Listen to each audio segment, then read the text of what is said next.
Halo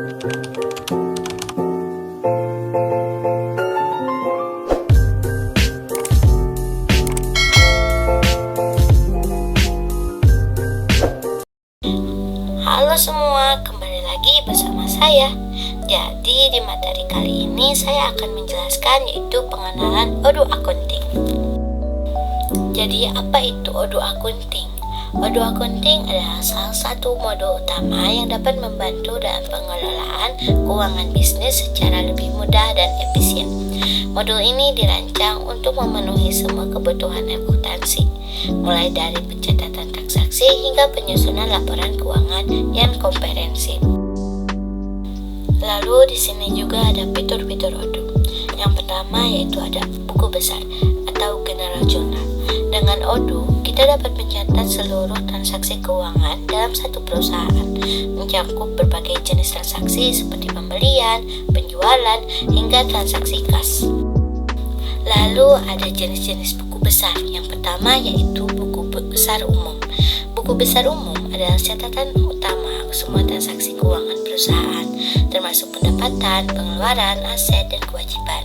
Ini menjadi dasar untuk pelaporan keuangan dan digunakan untuk menyusun neraca dan laporan laba rugi, memberikan gambaran tentang posisi keuangan perusahaan.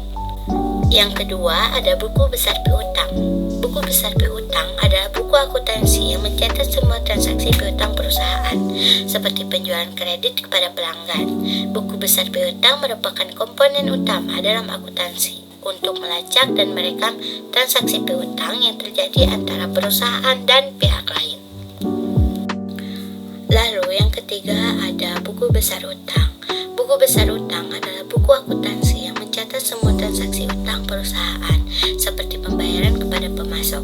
Buku besar utang juga disebut buku besar pembantu utang usaha.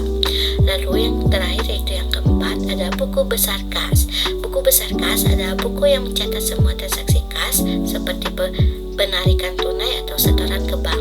Semua transaksi kas ini dicatat dalam buku besar perusahaan. Selanjutnya ada manajemen faktur atau invoice management.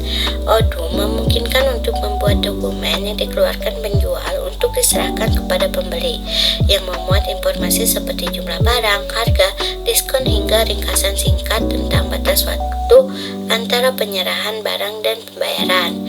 Faktur juga sering disebut sebagai tagihan atau invoice. Lalu di sini juga ada rekonsiliasi bank. Proses ini menggunakan teknologi untuk mengotomatisasikan perbandingan antara dua atau lebih set data guna mengidentifikasi ketidaksesuaian atau perbedaan. Proses ini diterapkan dalam bidang akuntansi keuangan dan berbagai industri lainnya untuk menyederhanakan pengelolaan piutang usaha. Selanjutnya ada manajemen pajak atau tax management.